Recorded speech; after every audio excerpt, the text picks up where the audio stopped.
It's 1984, somewhere deep in the American Midwest. A Vietnam veteran drives alone through the flat horizon, a cassette deck humming quietly beside him. On the passenger seat lies an unmarked tape. Someone at a VFW hall had slipped it into his hand with a quiet nod. The label just says, "Play this." When he presses play, a faint hiss becomes a voice. The accent is strange, Australian. The places mean nothing to him. Pukapunyal, Vung Tau. But as the song unfolds, the accent fades, and only truth remains. This song, never meant for America, becomes his secret anthem. To understand that moment, you have to understand the silence that came before it. The Vietnam War wasn't like any conflict before. For the first time in history, it unfolded each night on television, bright, unnerving, and immediate. Families ate dinner while the screen showed jungle firefights and burn-in villages. The front line wasn't overseas anymore. It was in the living room. But when the soldiers finally came home, that loud public conversation fell completely mute. The country turned the channel. The war many had debated suddenly became the past nobody wanted to mention. In America, that silence felt like betrayal. One day, a soldier could be in the mud of the Mekong Delta, focused on survival. 3 days later, he might be landing in Chicago, trying to adjust to the hum of airport escalators and the blank stares of people around him. There were no parades, no gratitude. Some returning soldiers were even met with hostility, protesters who mistook them for symbols of the war's politics rather than its casualties.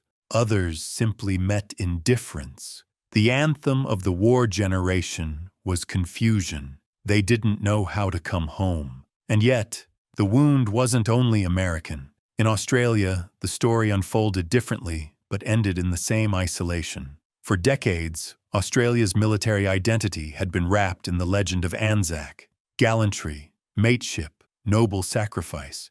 Vietnam broke that myth. The country entered the war as an ally of the United States, not Britain.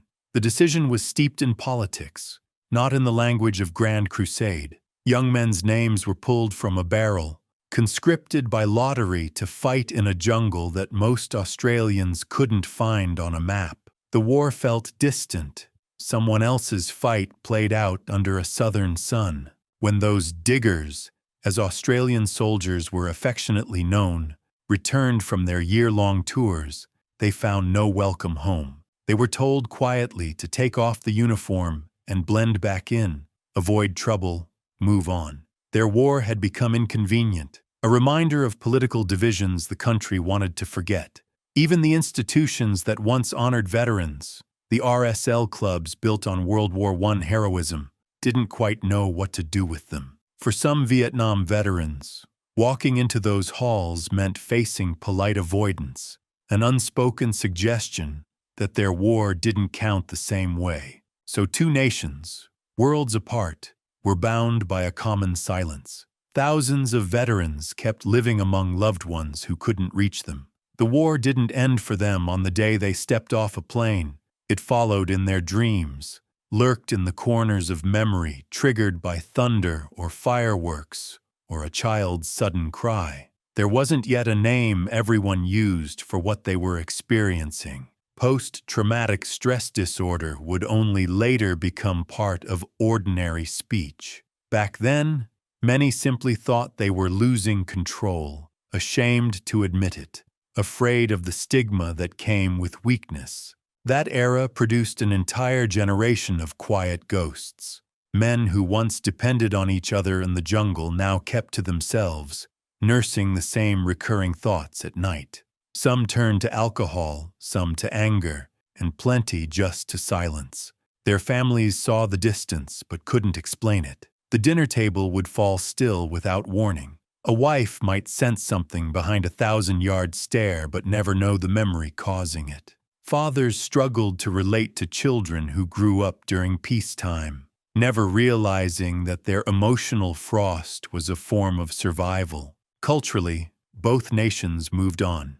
The 70s brought new soundtracks, new politics, and a collective urge to forget the televised horror show of the decade before. Cinema occasionally dipped back into the jungle, but even there the narrative shifted towards spectacle rather than remembrance.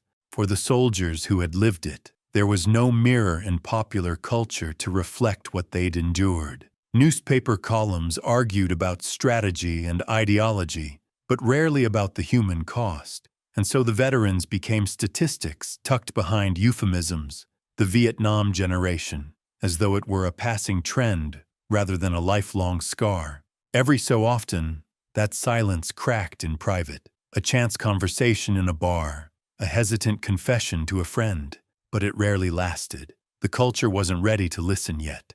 Most veterans decided it was safer to stay quiet. They'd learned in combat how to suppress emotion, how to keep functioning when chaos surrounded them.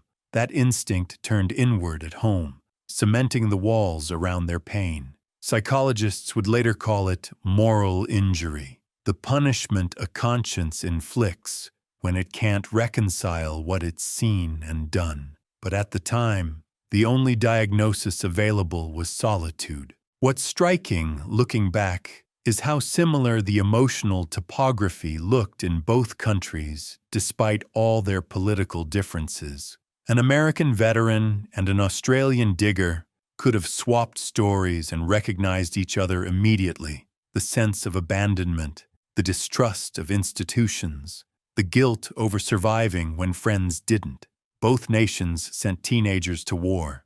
Both welcomed back men who no longer fit the template of ordinary life. That dissonance cut deep. It created a fracture between generations, between the glorified warriors of earlier conflicts and the invisible ones of Vietnam. Art has a way of filling silences that politics can't. But before that could happen, before a song could bridge oceans, there had to be a voice willing to listen. In Australia, that voice would come not from the barracks or the halls of government, but from a small university in Adelaide, among students, poets, and musicians who believed that storytelling could reveal truth where official history kept quiet. What they didn't know yet was that one of their songs would escape its origins completely, crossing borders with nothing more than honesty and the hum of magnetic tape. In the mid-1970s, at Flinders University in Adelaide,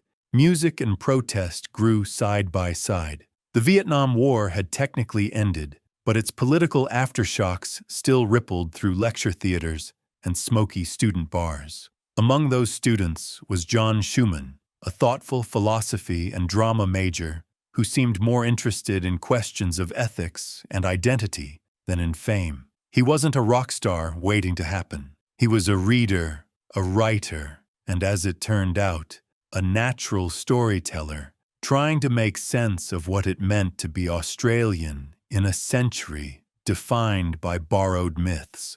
Flinders at that time was fertile ground for new ideas. Folk music and activism intertwined. Guitars appeared at rallies as naturally as signs or speeches.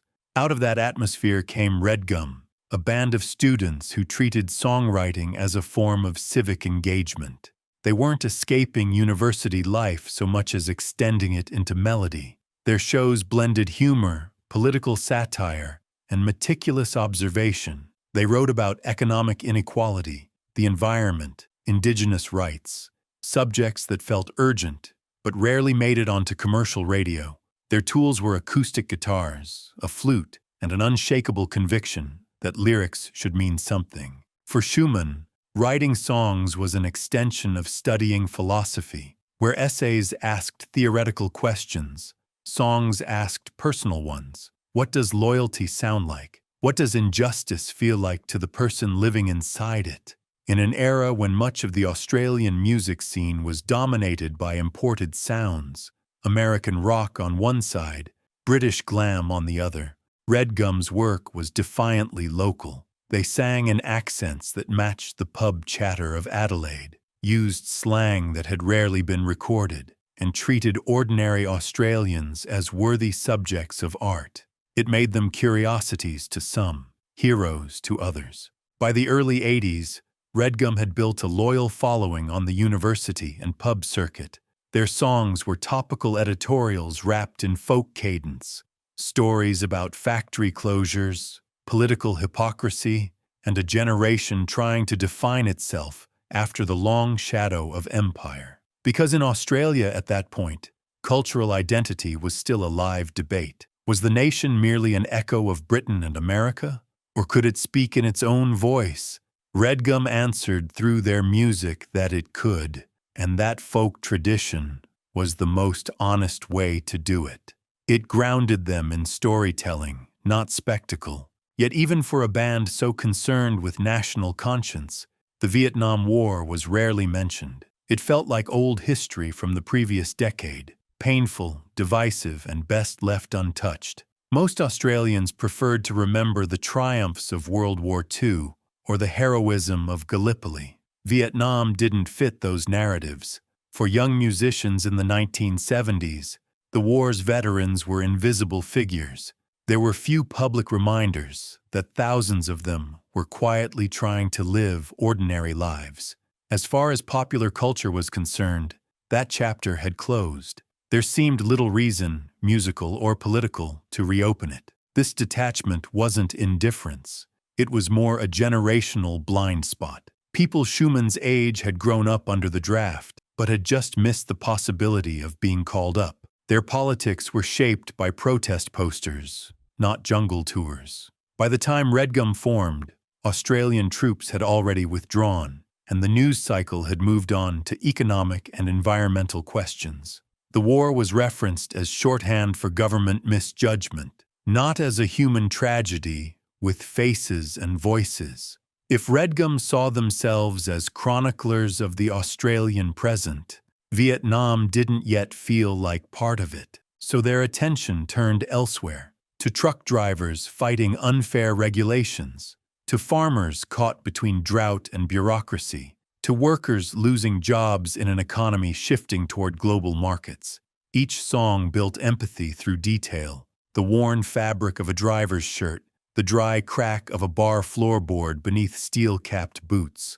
They were less interested in heroes than in witnesses, in giving perspective to stories the mainstream ignored. And because their audiences were often the very people those songs described, Redgum developed a rare trust with listeners who wasn't used to seeing themselves reflected.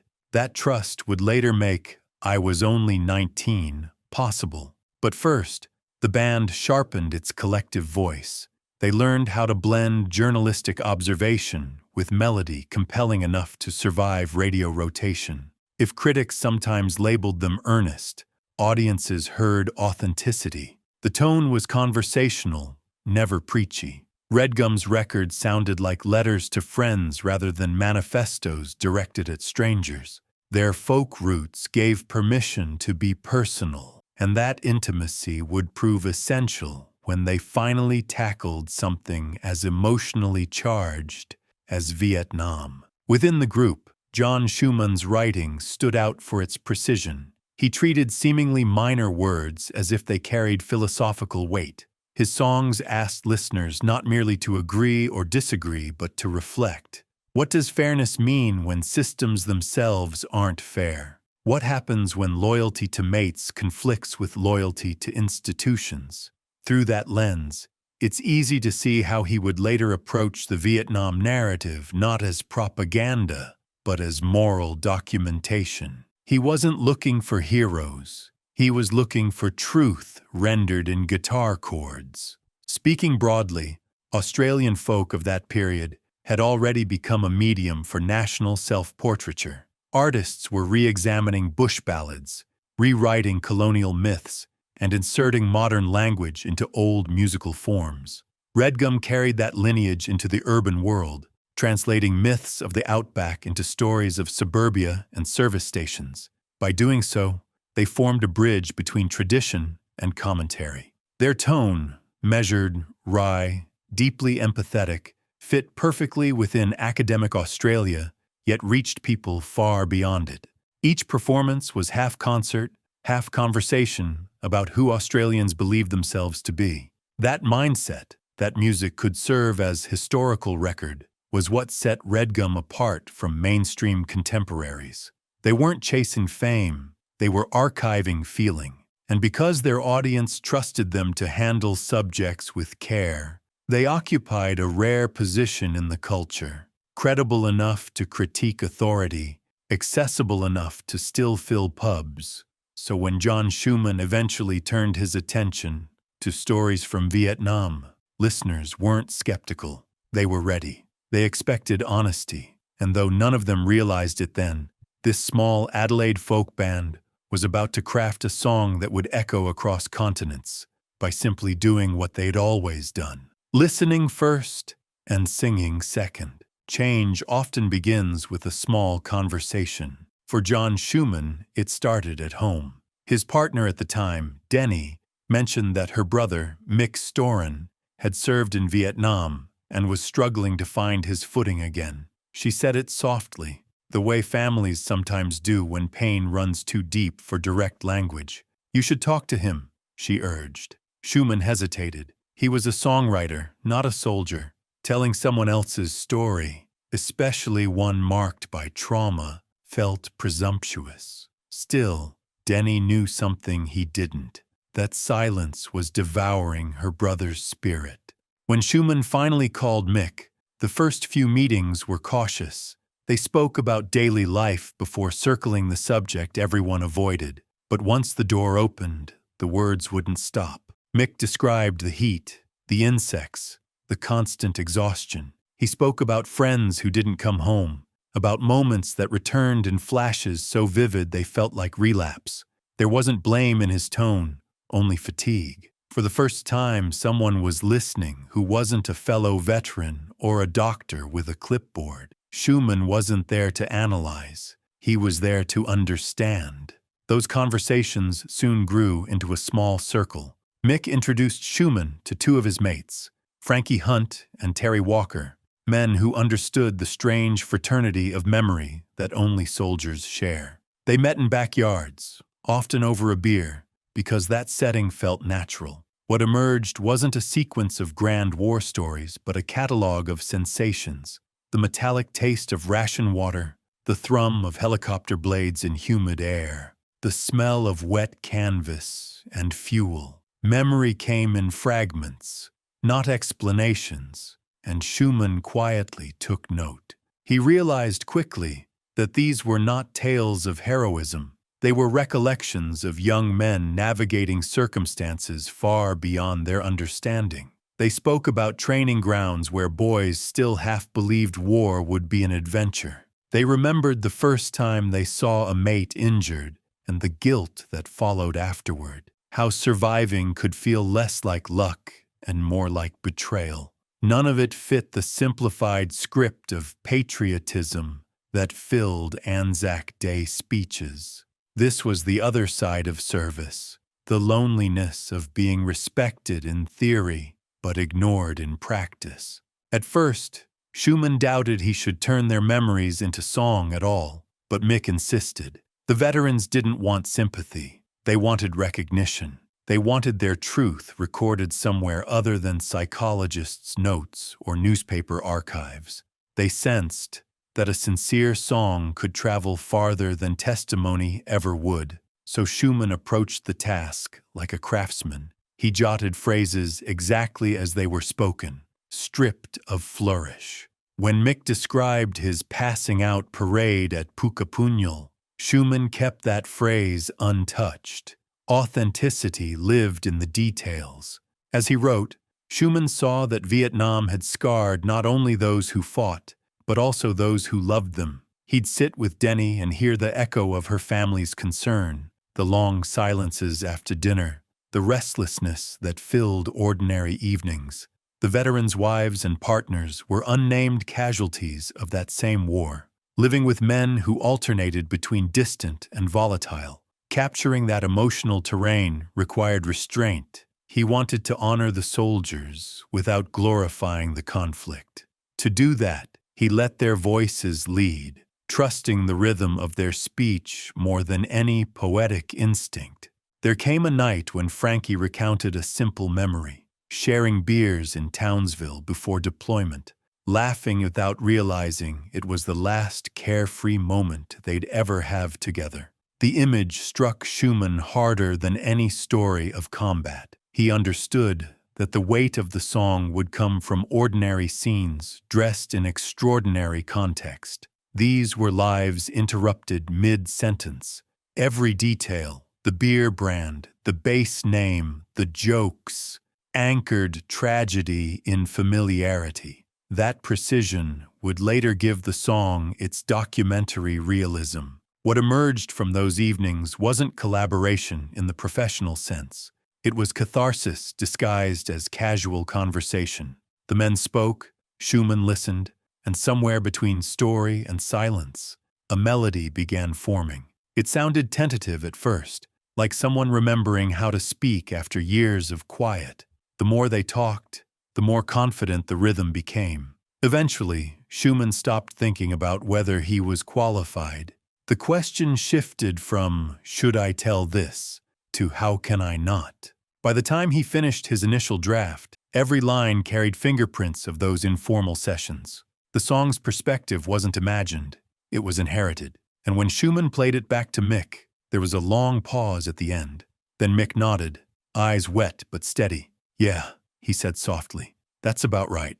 In that understated approval lay the song's true beginning, the moment a private truth transformed into public art. What had started as one family's attempt at understanding would soon give voice to thousands who'd been waiting, unknowingly, for someone to listen. When John Schumann finally began shaping those conversations into lyrics, he didn't think of himself as writing a hit. He thought of it as documentation, preserving fragments that might otherwise vanish into pub chatter and fade in memory. Every line needed to feel lived in, not observed from afar. That's why the song opens where every soldier's story starts, at training. The name Pukapunyal grounds the listener before a single emotion is sung. It's the real base where countless Australian recruits sweated through drills, waiting to be told they were ready for war. To an Australian ear, it rings with nostalgia and foreboding.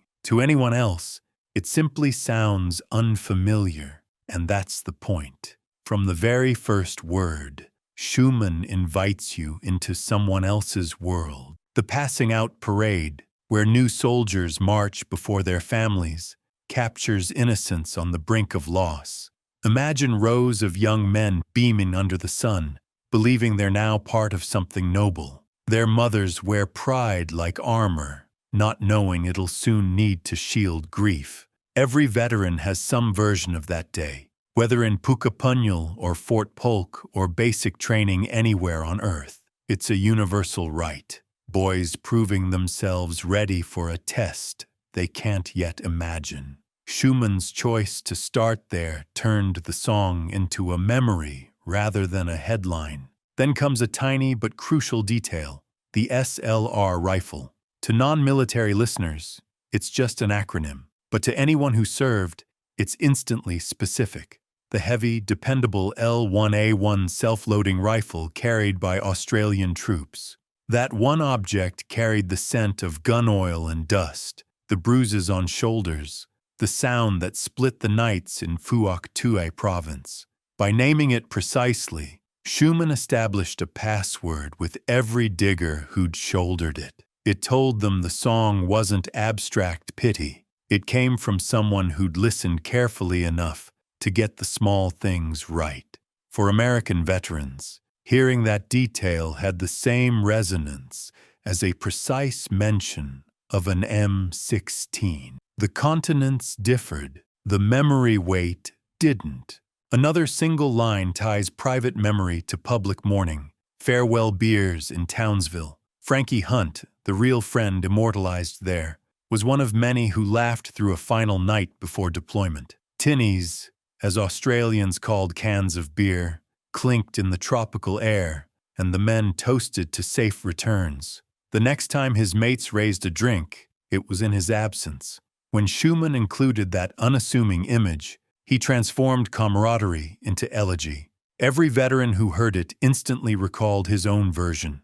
the laughter before silence. The specificity of place names gave the song texture, but the emotion inside them gave it reach. Beneath those details lay a deeper critique. The line about not truly being part of the Anzac tradition spoke volumes to Australians who'd grown up revering that national myth. The Anzac legend, bravery, mateship, a fair go under impossible odds, had defined military virtue since Gallipoli. But the Vietnam conflict refused to conform. It was murky, televised, and politically divisive. Soldiers still displayed courage and loyalty, yet their nation hesitated to honor them in the same breath as past heroes. Schumann's lyric acknowledges that fracture without accusation. It's a quiet confession of cultural dislocation, the feeling of serving a myth that no longer serves you. Once the song moves into the jungle, the vocabulary changes completely. Nui dat, vung tau. These aren't exotic scenery. They're coordinates etched into muscle memory. They mark the tactical area of responsibility, or TAOR, for Australian forces. Each syllable maps the rhythm of life there. The monsoon rain drumming on helmets, the endless patrol routes through coarse grass and red soil. To a civilian, such jargon might sound cold, but to veterans, it's intimacy. When they heard those phrases broadcast over radio airwaves, they knew at once that someone had been paying attention. In a country where official histories glossed over their contribution, hearing their geography sung aloud felt like re-entry into existence. Schumann didn't stop at geography. He added the surreal presence of television, the Channel 7 news helicopter hovering above firefights, turning chaos into primetime footage. In that juxtaposition lies the war's absurdity. Men ducking for cover while a camera crew steadied its lens. The image captures how Vietnam blurred the line between soldier and spectacle. Many veterans later said that small verse was the most haunting. It reminded them of that moment when personal terror met national voyeurism, when they realized their pain could be consumed as entertainment. In that realization lived one of modern warfare's cruelest truths. Through these fragments, the song built a sensory map where authenticity did the emotional work. Schumann avoided adjectives like brave or tragic. He didn't need them. The facts were self-evident once presented with precision. Naming things, the SLR, the towns, the slang, replaced moral commentary. It was reporting in melody, letting the audience construct the emotion on their own. That's the craft behind folk music at its purest. Make the details honest enough that feeling emerges naturally. The listener doesn't have to be told what to feel. They already know. As the melody progresses, the emotional register deepens. The mention of helicopters slicing through the air calls up a universal auditory flashback. That rotary rhythm was the heartbeat of the war. Arrival, evacuation, lifeline. For soldiers, the sound embedded itself so firmly that decades later it could still trigger adrenaline.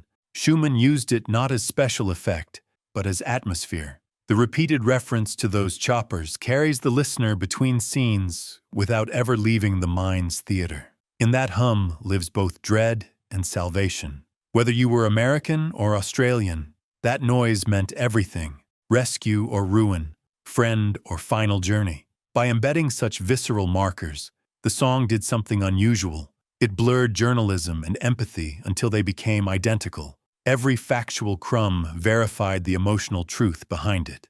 The music itself stayed minimal. Steady tempo, conversational phrasing, no grand crescendos to manipulate sentiment. The delivery feels like someone recalling events over a quiet drink, tracing ghosts without ceremony. That restraint amplifies the gravity more than any shouted chorus ever could.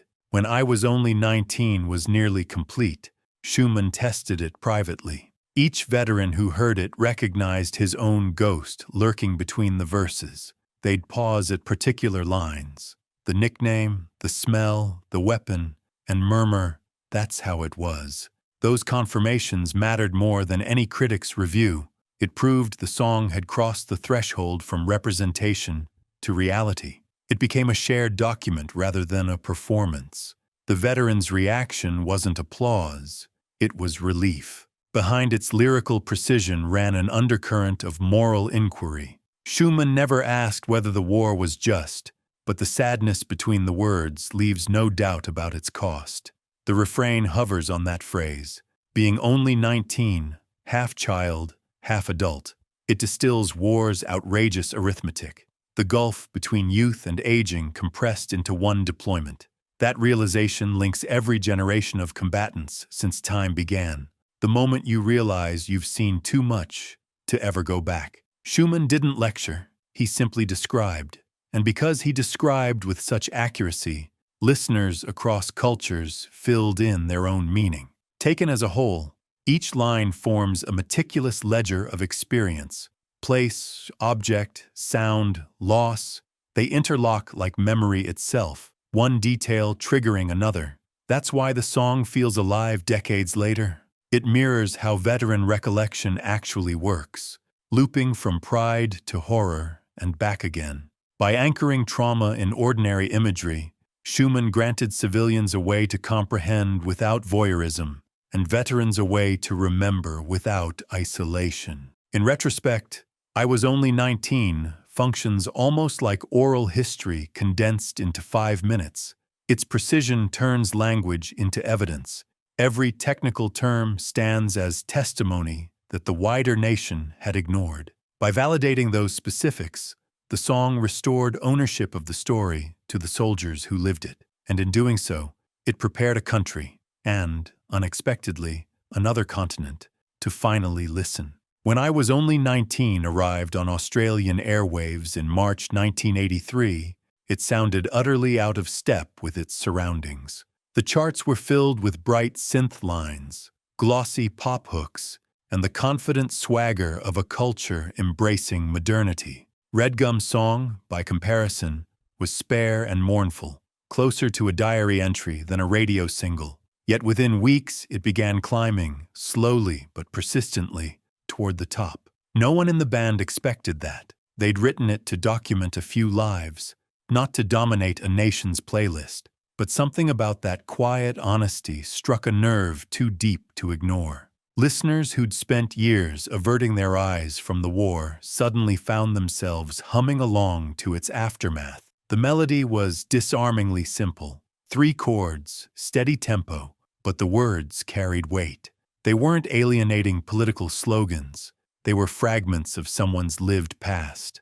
That mix of familiarity and revelation gave people permission to face subjects they'd avoided. By May, the song had reached #1. On paper, it was just a folk ballad. In practice, it had become national therapy set to rhythm. Radio programmers couldn't easily categorize it.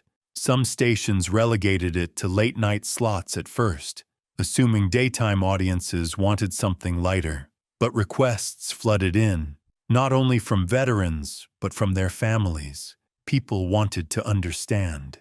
Within months, I Was Only 19 was airing across every major network, often introduced by DJs who admitted it left them speechless. Workplace canteens fell silent when that first acoustic strum began. Construction crews paused. Miners muted their machines. It wasn't reverence in the religious sense. It was recognition. For men who'd kept their experiences locked away, that recognition hit with unexpected force. Veterans wrote letters to local papers describing how the song captured memories they'd never been able to explain. Some phoned radio stations mid-broadcast, choking back emotion.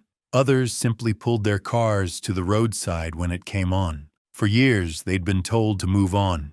Now they were hearing proof that someone had finally stopped to listen. Many have since recalled that moment as the first time they realized their pain belonged to history, not just to them. Families felt the impact almost as strongly. Wives, partners, and children who tiptoed around unspoken grief suddenly had a translation.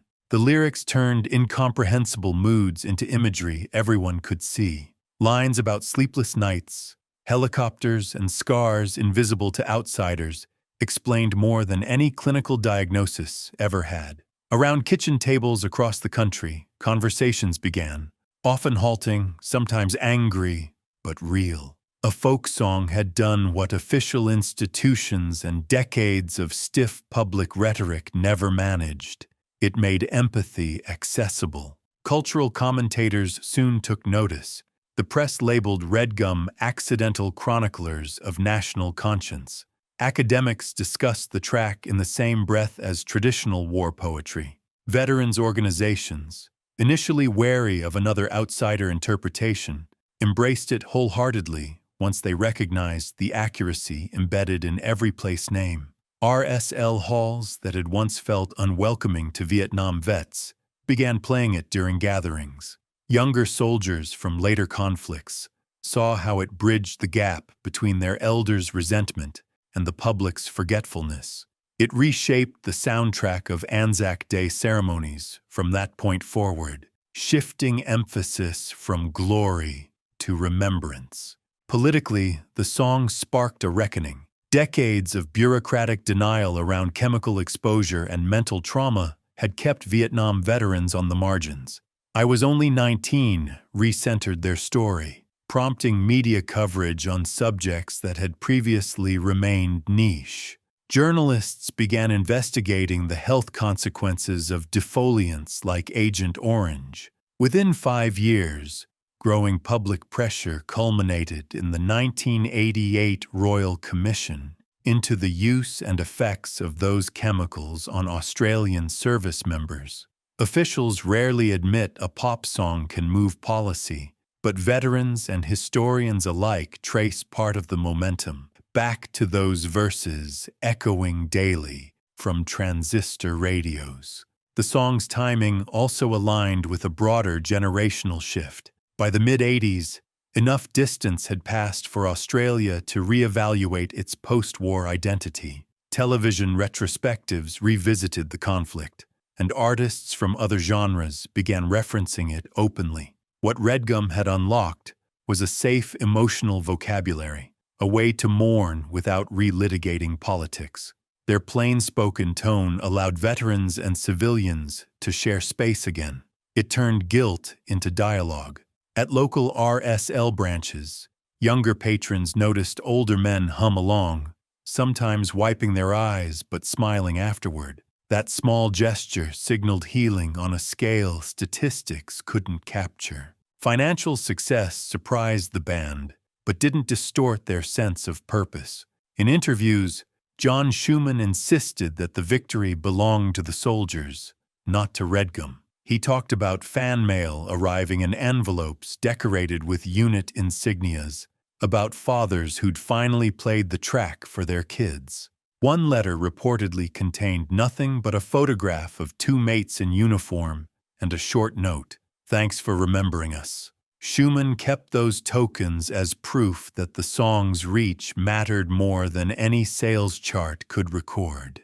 The cultural establishment, slow to forgive political folk acts, found itself admiring the craft. Music critics praised its sparse production and documentary tone, noting that emotional pull came not from studio polish, but from restraint.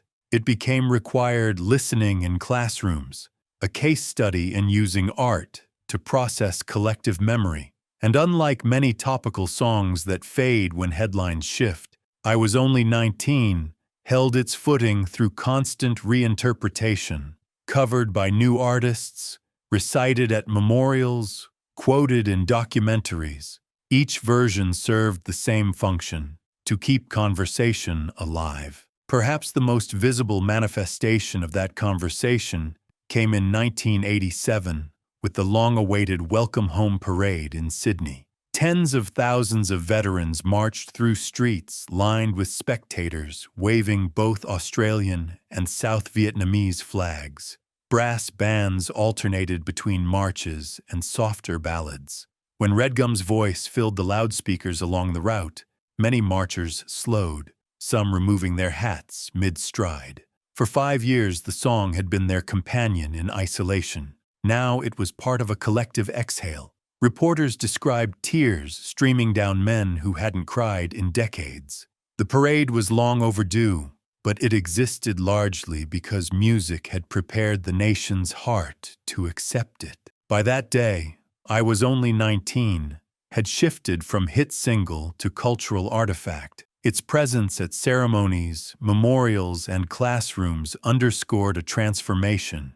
Australia had begun to talk to its veterans instead of around them. Through a modest melody and factual storytelling, the song dismantled decades of discomfort. It proved that collective memory doesn't require grandeur, only humility and accuracy. Decades later, historians describe that period as the country's delayed moral awakening. The song didn't erase trauma or rewrite history, but it did something subtler. It reintroduced empathy into national identity. When people sang along, they weren't reciting fiction, they were testifying.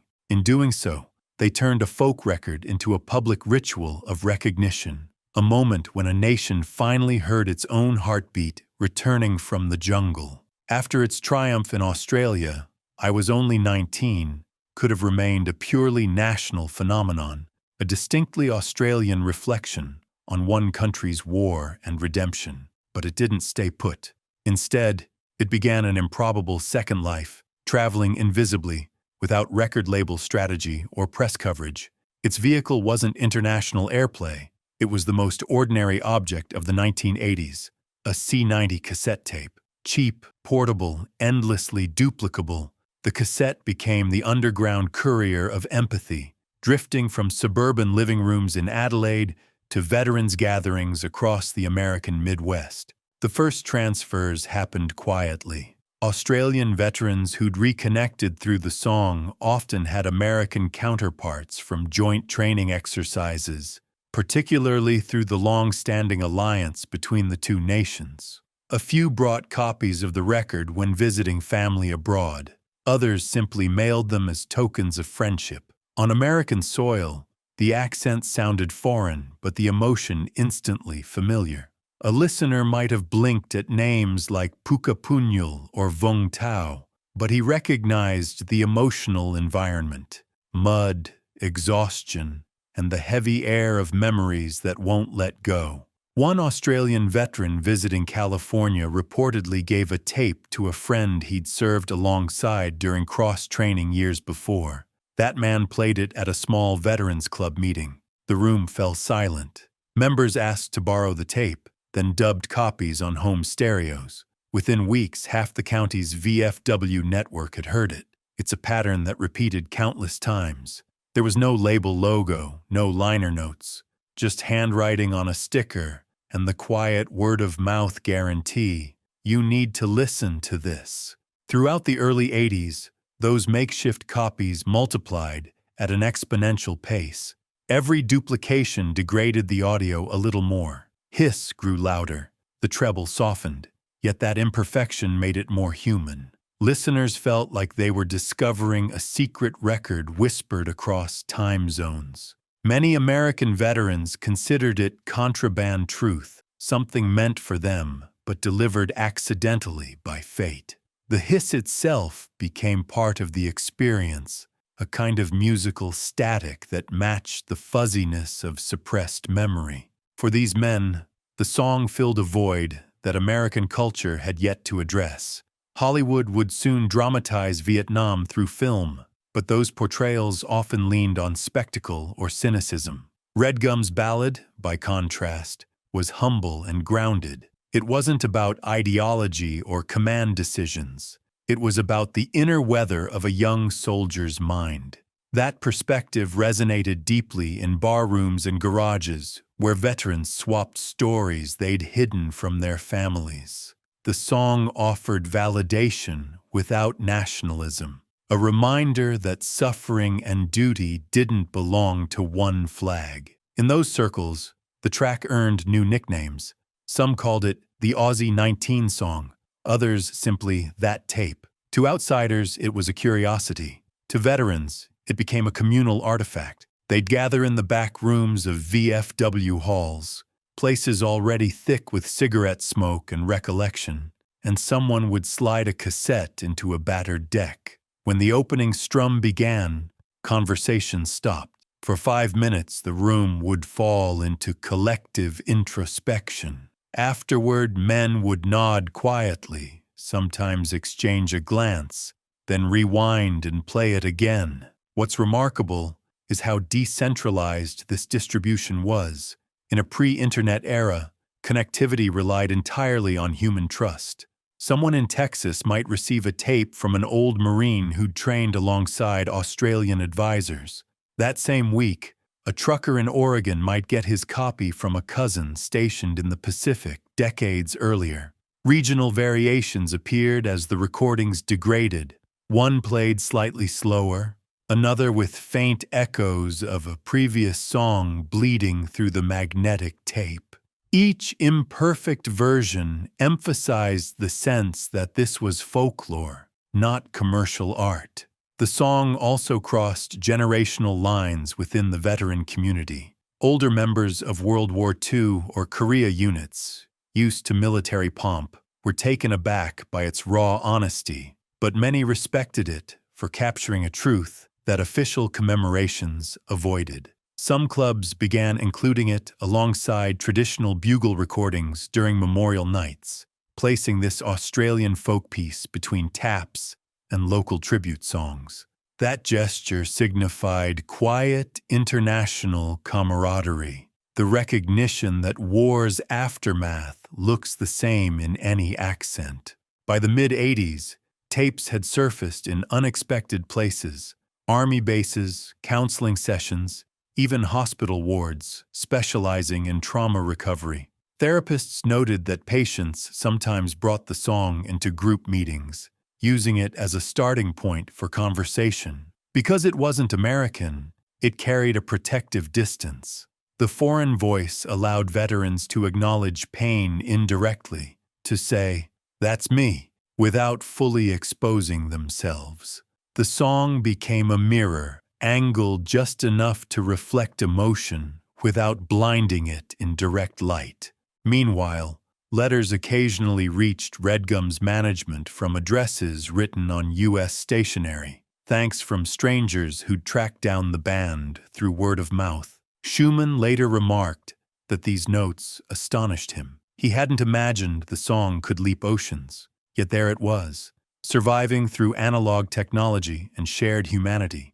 Each letter carried a different handwriting, but the message was identical. You wrote our story, too. In small American towns, the growing folklore around the tape blurred into myth. Some veterans believed it had been smuggled by servicemen still stationed overseas. Others thought it was banned radio material. The lack of official context only strengthened its legend. At bonfires and reunions, copies would circulate with cautionary jokes. "Don't lose this one. It's traveled farther than we have." Every transfer reaffirmed belonging within a brotherhood once defined by isolation. The spread of "I was only 19" across the Pacific highlighted how cultural artifacts migrate by need rather than design. Where market forces chase novelty, genuine empathy follows human networks. Historians now view that cassette trail as one of the earliest examples of grassroots globalization in post-war remembrance, an uncoordinated archive maintained by ordinary hands.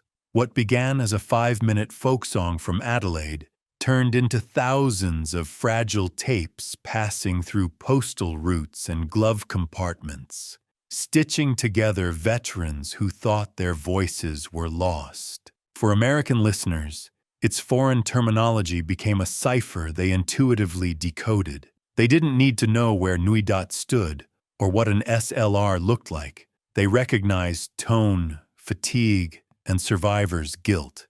In that shared reaction, national boundaries collapsed. Each playback joined an invisible choir of understanding stretching from Sydney to Seattle. The music industry never measured it, but among those who lived that war, its presence was widespread enough to feel inevitable. By the close of the decade, references to the mysterious Australian-Vietnam song appeared in veterans' bulletins and informal newsletters. A few U.S. radio hosts, tipped off by callers, tracked down the official single and briefly aired it, astonished that such a modest track had already developed a cult following. But for most who treasured it, the bootleg format remained sacred. The imperfections, the hiss, the faint warble at the edges, that was proof of authenticity. It sounded exactly like memory does, worn, fragile, and real. And so the tape kept moving, hand to hand, stereo to stereo, until its origin barely mattered. What endured was connection, one veteran recognizing another across continents. Without marketing budgets or flag-waving slogans, the song accomplished what diplomacy rarely manages. It turned empathy into an export.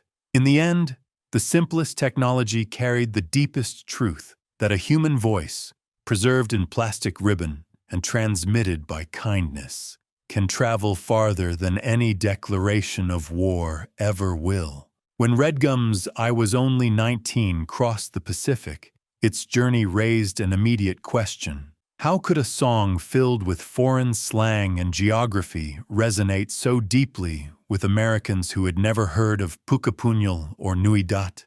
The answer lies in the way truth travels. Authentic emotion doesn't require translation. It bypasses knowledge and goes straight to recognition. For veterans who'd lived through the same emotional architecture, anticipation, terror, return, silence, the particulars of accent or location became secondary. What mattered was the feeling between the lines, and that language was universal. To an American veteran listening in his garage, the first verse might have sounded strange. Still, he understood exactly what was happening. The training base in central Victoria mirrored his own memories of Fort Polk or Camp Lejeune. The same heat, the same naive confidence, the same farewell wave to parents on the parade ground. Whether the air smelled of eucalyptus or Mississippi pine didn't matter. Each name was a stand-in for every place where boys rehearsed heroism before learning what it actually costs. Distance dissolved because experience had already forged a common map of fear and belonging. Even the small cultural markers carried equivalence. When Schumann wrote about drinking tinnies in Townsville, he was referring to a ritual every soldier, regardless of nationality, would recognize: the last casual drink before everything changes. Replace the aluminum cans brand, and the meaning stays the same. In the American Midwest, someone might recall a final night with a Budweiser in hand. In Queensland, it was a VB.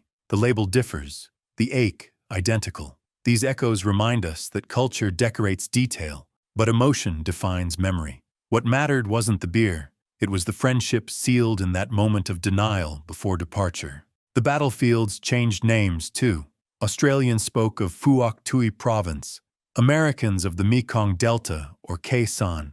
Yet every veteran recalled the same sensory contradictions: the hum of insects louder than conscience, the smell of cordite mingling with tropical rain, the baffling oscillation between boredom and chaos. Schumann's references to Nui Dat and Vung Tau felt foreign to American listeners, but the psychological geography was theirs. When he sang of weary patrols through the TAOR, they mentally substituted their own acronyms: AOS, FS, LZS, and the story fit without adjustment.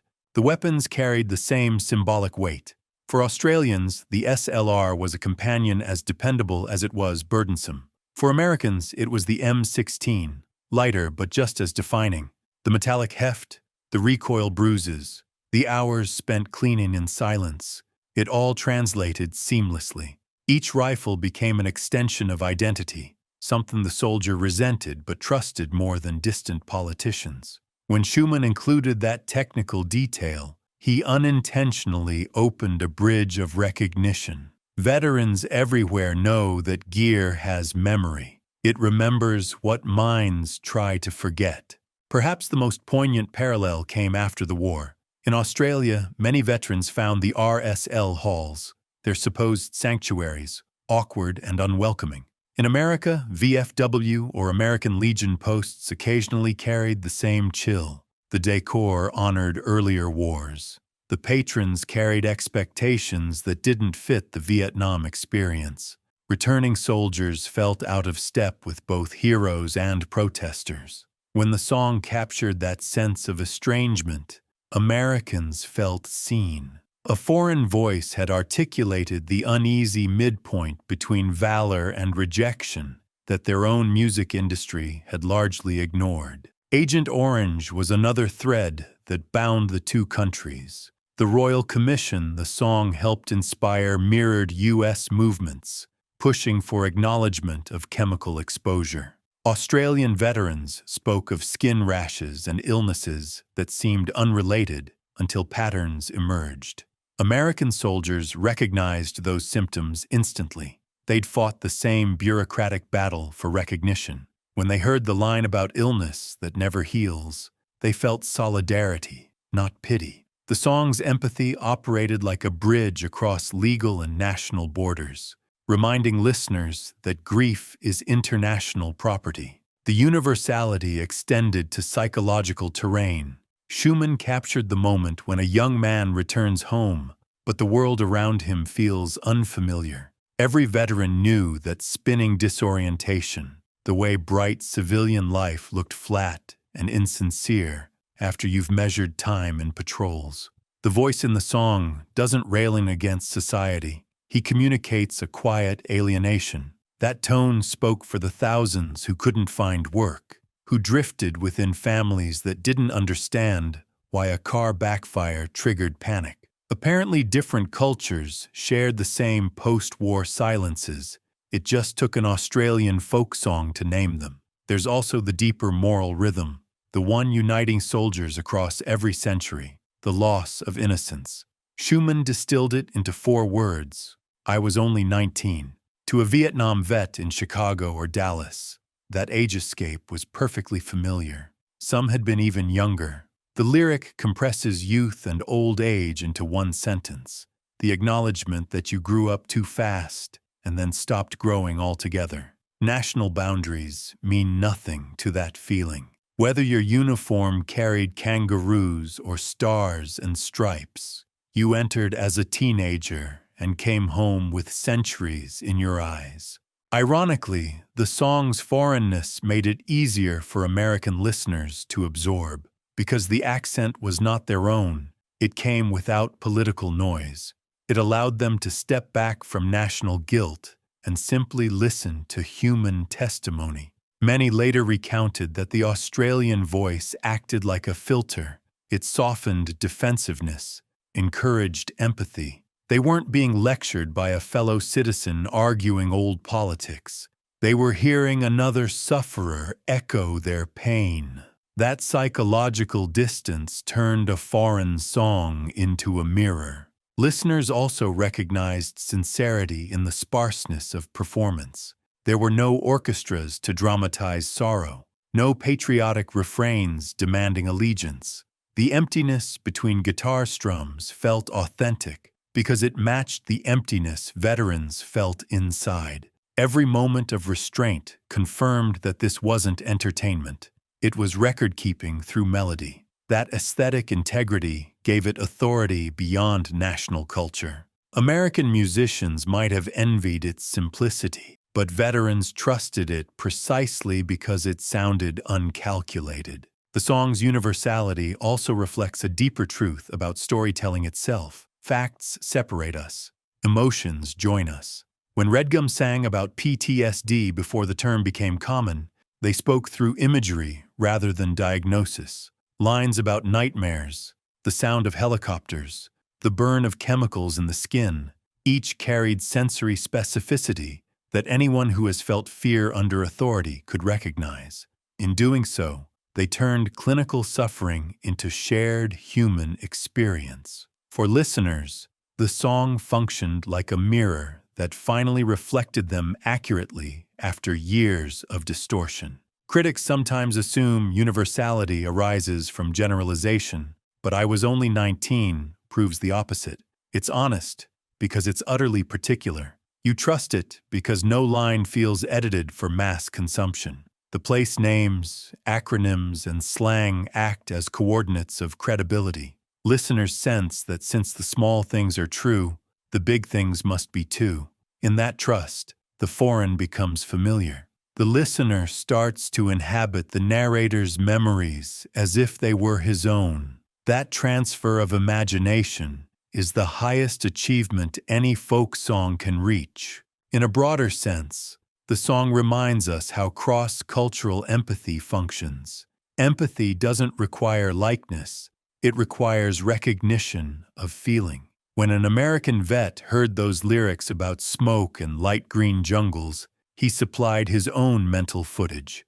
The same palm trees, different continent. He didn't need translation because the emotional editing was already done in his head.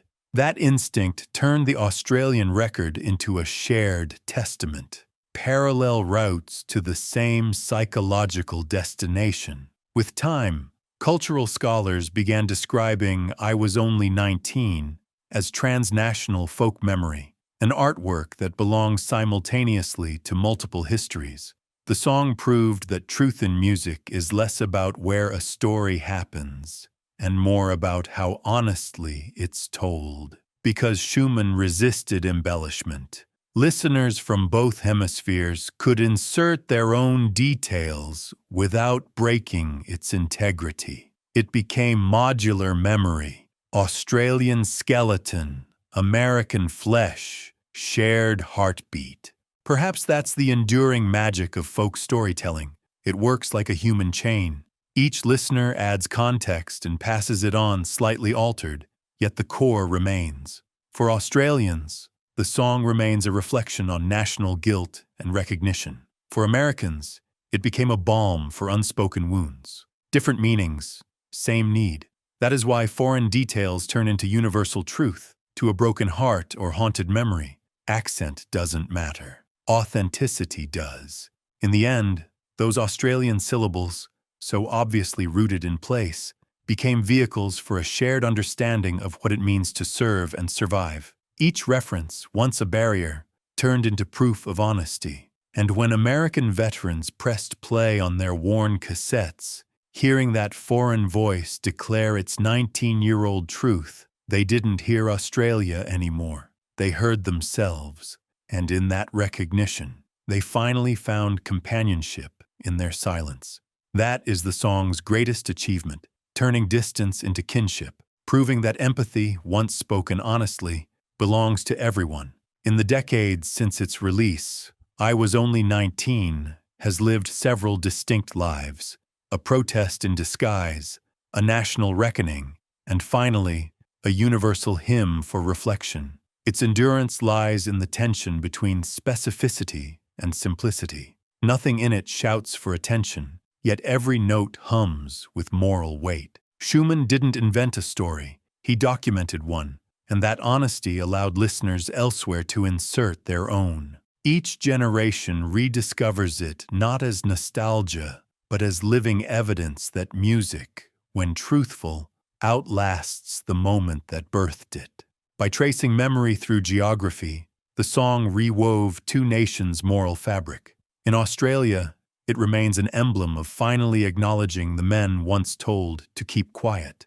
In America, it's an unexpected companion piece to their own canon of war songs, a mirror held at an angle that shows both sorrow and survival. Each time it surfaces at memorials or in classrooms, it reminds us that history rarely delivers justice neatly. Sometimes it arrives disguised as melody. Its slow tempo invites reflection instead of celebration, guiding listeners toward understanding rather than triumph. That quality has turned it into a kind of secular prayer. Veterans still use it as a way to open conversations too painful to start otherwise.